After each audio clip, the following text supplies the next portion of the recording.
Dear students, اکیڈیمیشینز and researchers, السلام علیکم۔ میں doctor Muhammad Zafar Iqbal, faculty of education, Allama Iqbal open university کی طرف سے آپ کو اس پروگرام میں خوش آمدید کہتا ہوں۔ آج کے پروگرام میں ہمارے ساتھ ایم فل اقبالیات کی علمائی مس شاہزانہ اشفاق ہیں۔ مس شاہزانہ جو ہیں وہ سبجیکٹ اسپیشلسٹ ہیں پبلک اسکول میں، اور 24 سال سے علامہ اقبال اوپن یونیورسٹی کے ساتھ وابستہ ہیں۔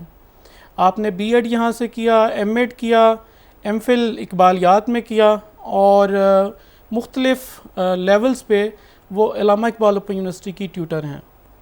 مس شاہزانہ، میں آپ کو پروگرام میں خوش آمدید کہتا ہوں۔ بہت شکریہ۔ ہماری یہ خوش قسمتی ہے ہمارے اسٹوڈنٹس کی کہ آج انہیں اقبالیات کے اوپر ریسرچ کے ڈفرینٹ جو پرسپیکٹیوز ہیں وہ سننے کو ملیں گے۔ اچھا، میرا پہلا سوال آپ سے یہ کہ جو آپ کی ریسرچ تھی اس کا ٹاپک کیا تھا، اس کو ذرا انٹروڈیوس کروائیں۔ میرا جو ٹاپک تھا وہ مجلہ فکر و نظر ہے، ادارہ تحقیقات اسلامی کے زیر اثر یہ شائع ہوتا ہے، اور اس رسالے نے علامہ اقبال کے اوپر جتنے بھی مضامین لکھے، میں نے اس کا ایک تحقیقی اور توضیحی جائزہ جو ہے اپنے ٹاپک کا عنوان رکھا۔ صحیح۔ اچھا، جب آپ یہ ٹاپک سلیکٹ کر رہے تھے تو کیا اس وقت سوچ تھی کہ کیوں اس ٹاپک کو سلیکٹ آپ نے کیا؟ یوں کہہ لیں کہ ریشنل کیا تھا اس اسٹڈی کو کرنے کا؟ جس وقت ہم لوگ تھیسس کے لیے ہماری سائناپسس کی کلاسز چل رہی تھیں، بہت سارا ہمیں پڑھنے کا موقع ملا، اور تحقیق کے حوالے سے ہم نے جب پڑھا، لائبریریوں کو دیکھا، تو میں نے اس چیز کی ضرورت کو محسوس کیا کہ ادارہ تحقیقات اسلامی کا جو مجلہ ہے فکر و نظر، اس کے حوالے سے ابھی تک کوئی کام نہیں ہوا، اور بہت سارے رسائل جو پاکستان میں تحقیق کے حوالے سے شائع ہو رہے ہیں، اقبالیات کے حوالے سے، اقبال کی فکر کو بیان کرنے کے حوالے سے شائع ہو رہے ہیں، ان پر کام ہو رہا ہے، لیکن مجلہ فکر و نظر کے حوالے سے کوئی کام ابھی تک منظر عام پر نہیں آیا۔ تو پھر میں نے اس چیز کی ضرورت محسوس کی کہ میں اس مجلہ فکر و نظر کے کام کو میں آگے لے کر آؤں۔ اچھا، یہ میرا ایک سپلیمنٹری کوشچن ہے کہ مجلہ فکر و نظر ظاہر ہے اتنا اہم ایک جرنل ہے جو مختلف آرٹیکلز چھاپتا ہے، اور اس کا وائڈ سپریڈ بھی میرا خیال ہے پاکستان میں کافی زیادہ ہے، تو شاید یہ بھی ایک وجہ تھی کہ آپ نے اس کو اٹیمپٹ اس لیے کیا کیونکہ کافی سارے لوگ اس کے اندر اپنے آرٹیکلز پبلش کرتے ہیں، اور یہ پورے ورلڈ پاکستان میں اسپیشلی کافی سارا اس کا وائڈ سپریڈ ہے۔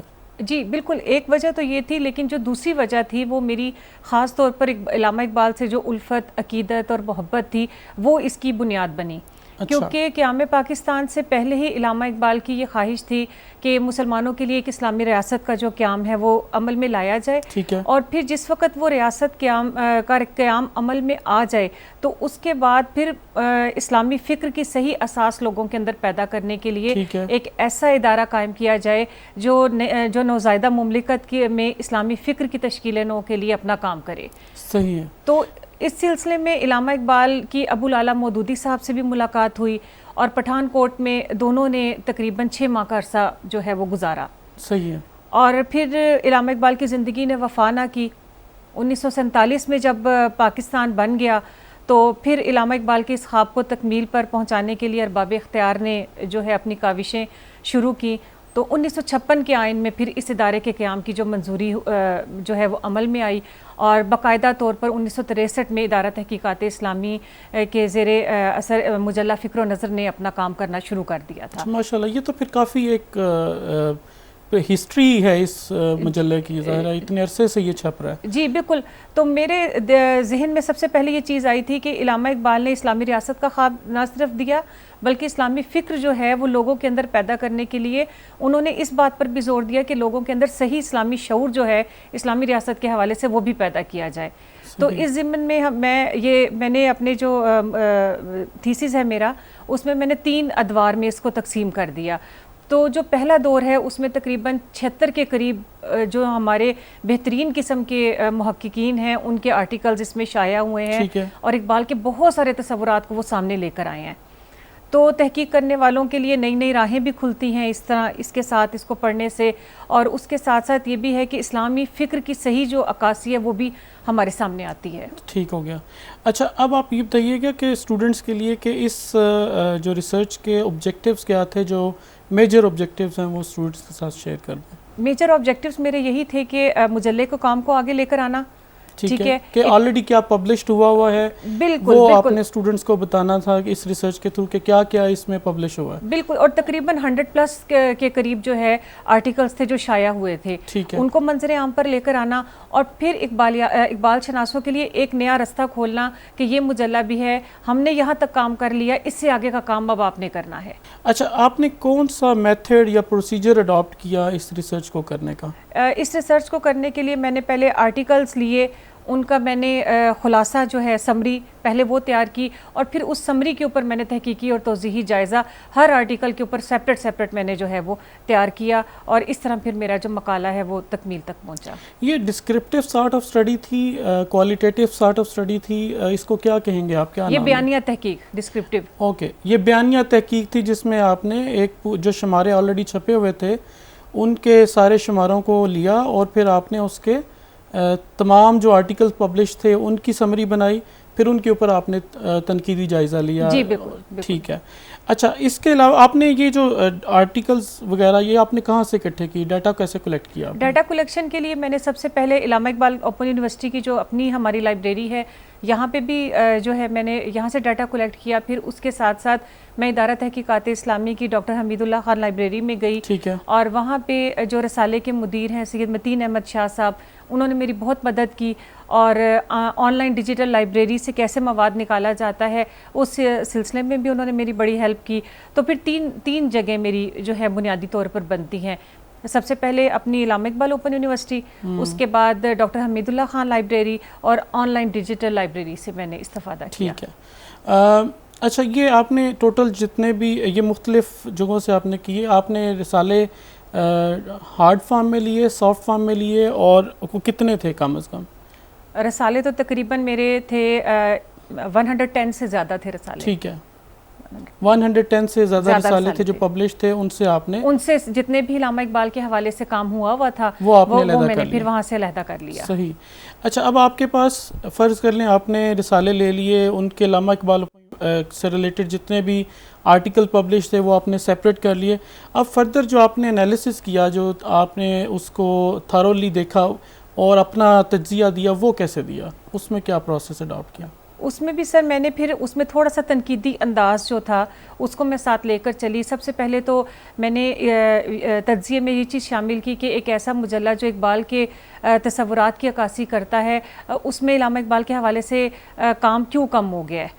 ٹھیک ہے، تو جو مجلے کے سربراہان ہیں وہ اس کی طرف توجہ دیں، اور جتنے بھی ہمارے پاس تحقیق کے حوالے سے اقبال شناس ہمارے پاس بڑے بڑے موجود ہیں، ضرورت اس امر کی ہے کہ مجلہ ان سے بطور خاص جو ہے اقبال کے حوالے سے آرٹیکلز لکھوائے، اور اس کے ساتھ ساتھ جو نئے آنے والے اقبال شناس ہیں، تحقیق کی دنیا کے جو طلبہ ہیں، ان کے لیے ایک نیا ٹاپک جو ہے وہ یعنی آپ نے یہ سوچا کہ جب آپ اس کا تنقیدی جائزہ بھی لے رہی تھیں اور لکھ رہی تھیں کہ کچھ آپ نے کرائیٹیریا بنا لیا کہ ان پہلوؤں کے حوالے سے میں نے تنقید کرنی ہے یا اپنی جو رائے ہے وہ ادھر دینی ہے. بالکل. اچھا، یہ بتائیے گا کہ آپ کی اسٹڈی کی جو میجر فائنڈنگز کیا آئیں یا ریزلٹس کیا نکلے؟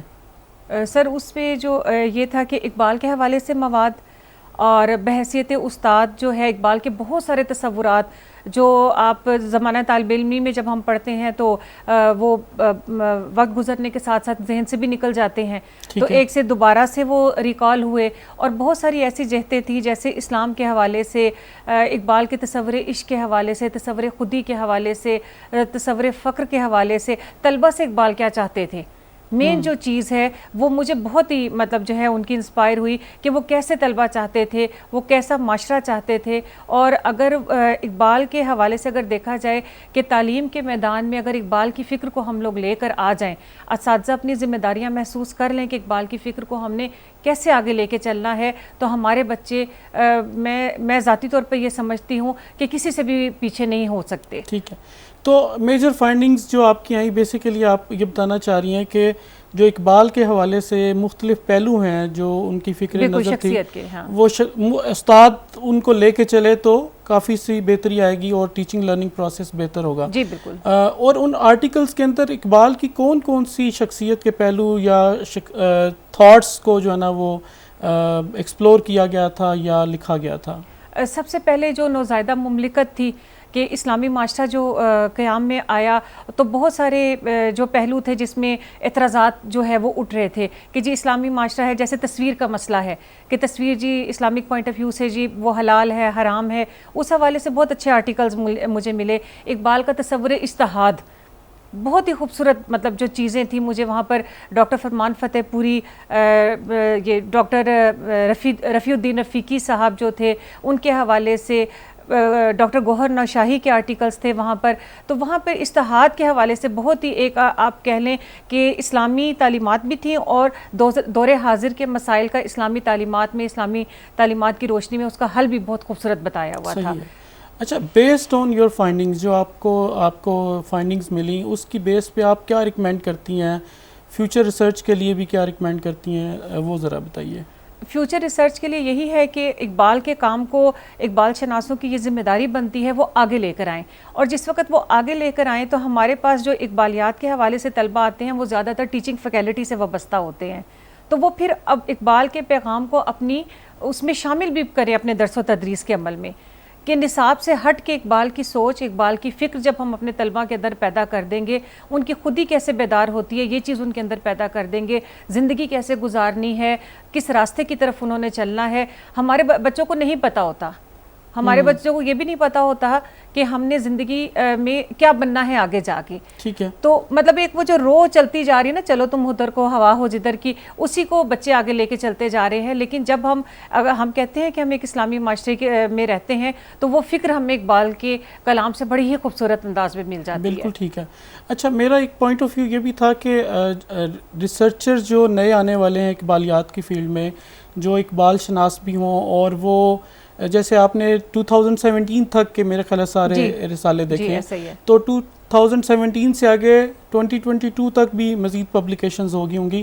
تو میرے خیال وہ بھی ایک ایریا رہتا ہے جس میں جو ریسرچرز آنے والے ہیں وہ اس میں فردر اس کو ڈگ اپ کر سکتے ہیں اور مزید دیکھ سکتے ہیں کہ نئے آنے والے ریسرچرز اقبال کے کون کون سے شخصیت کے پہلوؤں کو اجاگر کریں گے. اور تقریباً یہ 5 سال کا کام ہے جو ابھی ہو چکا ہوا ہے، تو اس حوالے سے جا کے تحقیق کرنے کی ضرورت ہے کہ علامہ اقبال کے حوالے سے مجلہ فکر و نظر نے کتنے آرٹیکلز اور شائع کیے ہیں، اور ان آرٹیکل کو عوام کے سامنے لے کر آنا، تحقیق کی دنیا میں سامنے لے کر آنا، تو اس کی ضرورت ابھی ہے ہمارے پاس. ڈیئر اسٹوڈنٹس، یہاں پہ میں ریٹریٹ کر دوں کہ جس طرح مس بتا رہی ہیں کہ آپ لوگ جو ریمیننگ آرٹیکلز ہیں اس مجلے کے، اس کو بھی ریویو کریں، اس کے اوپر بھی ریسرچ کریں، اور فردر جو آپ جب تنقید کرتے ہیں، جب آپ انالیسس کرتے ہیں، جب آپ اپنا پوائنٹ آف ویو دے رہے ہوتے ہیں، تو وہاں پہ آپ کرائیٹیریاز کو بھی اسٹینڈرڈائز کرائیٹیریاز کو یوز کر سکتے ہیں. اسپیسیفک قسم کی تنقید کی جو مختلف اقسام ہیں ان کو بھی استعمال میں لا کے اقبال کی شخصیت کے مختلف پہلوؤں کو آپ اجاگر کر سکتے ہیں، بیان کر سکتے ہیں. اچھا مس، یہ بتائیے گا کہ یہ جو آپ کی ریسرچ ہے اس کے سوسائٹی کے لیے کتنا امپیکٹ ہے، یا سوسائٹی میں کتنی یوزفل ہے یہ ریسرچ؟ ریسرچ کے حوالے سے یہی ہے کہ مجلے کا کام سامنے آیا، اور جو طلباء ہیں ان کے لیے بھی تحقیق کی راہیں کھلی، اور اس کے ساتھ ساتھ جو تحقیق نگار ہیں وہ اقبال کے حوالے سے کام کرنے کی ضرورت کو محسوس کریں گے. میں یہاں پہ یہ بھی ایڈ کر دوں کہ الٹیمیٹلی جو مس نے کام کیا ہے اقبالیات میں، یہ ظاہر ہے جیسے انہوں نے شروع میں بتایا تھا کہ اس مجلے کے حوالے سے پہلے کام نہیں ہوا تھا، پہلے اس کا کسی نے تنقیدی جائزہ نہیں لیا تھا. تو یہ فرسٹ ٹائم انہوں نے اس مجلے کو، جو کہ اتنے سالوں سے پبلش ہو رہا ہے، مور دین 110 اس کے شمارے چھپے ہیں، تو انہوں نے مختلف جگہوں سے اکٹھا کیا، اس کا انالیسس کیا، جو کہ آٹومیٹکلی خود بخود ایک ایڈیشن ٹو نالج ہے. تو یہ ایک بڑا کام ہے کہ جو آلریڈی ایگزسٹنگ نالج تھا اس میں انہوں نے یہ ایڈ کیا. اور ظاہر ہے یہ تحقیق پڑھ کے جو جتنے بھی ہمارے ٹیچرز ہیں، ہمارے اسٹوڈنٹس ہیں، وہ اقبال کی مختلف شخصیت کے پہلوؤں کو انڈرسٹینڈ کر سکیں گے اور ان کو اپنی زندگیوں میں لا کے، تو وہ جو اقبال کی فکر ہے وہ ہمیں ٹیچنگ لرننگ پروسیس میں بھی نظر آئے گی. ڈاکٹر صاحب، آپ کا بہت شکریہ، آپ آئیں، تشریف لائیں، اور ہمارے اسٹوڈنٹس کو آپ نے اقبالیات کے حوالے سے، اقبال کی فکر و نظر کے حوالے سے معلومات دیں، اور آپ نے بڑی اچھے طریقے سے جو مجلہ آپ نے جس کو آپ نے تنقیدی جائزہ لیا ہے اور اس کو تفصیل سے آپ نے بیان کیا، بہت شکریہ آپ کا. دیکھیں، اقبالیات کی فیلڈ بہت واسٹ فیلڈ ہے. مختلف ڈائمینشنز ہیں اقبال کی شخصیت کی، جو کہ ان کی شاعری میں ان کے مختلف جو اشعار ہیں اس میں نظر آتی ہے، اور آج ضرورت ہے اس امر کی کہ اقبال کی فکر کو آج ہم ٹیچنگ لرننگ پروسیس میں اور اپنی سوسائٹی میں لے کے آئیں۔ آخر میں اس دعا کے ساتھ اس پروگرام کا اختتام کروں گا کہ اللہ تعالی ہم سب کے لیے آسانیاں پیدا کرے اور ہمیں توفیق دے کہ ہم لوگوں کے لیے آسانیاں پیدا کریں۔ علامہ اقبال اوپن یونیورسٹی زندہ باد، پاکستان پائندہ باد۔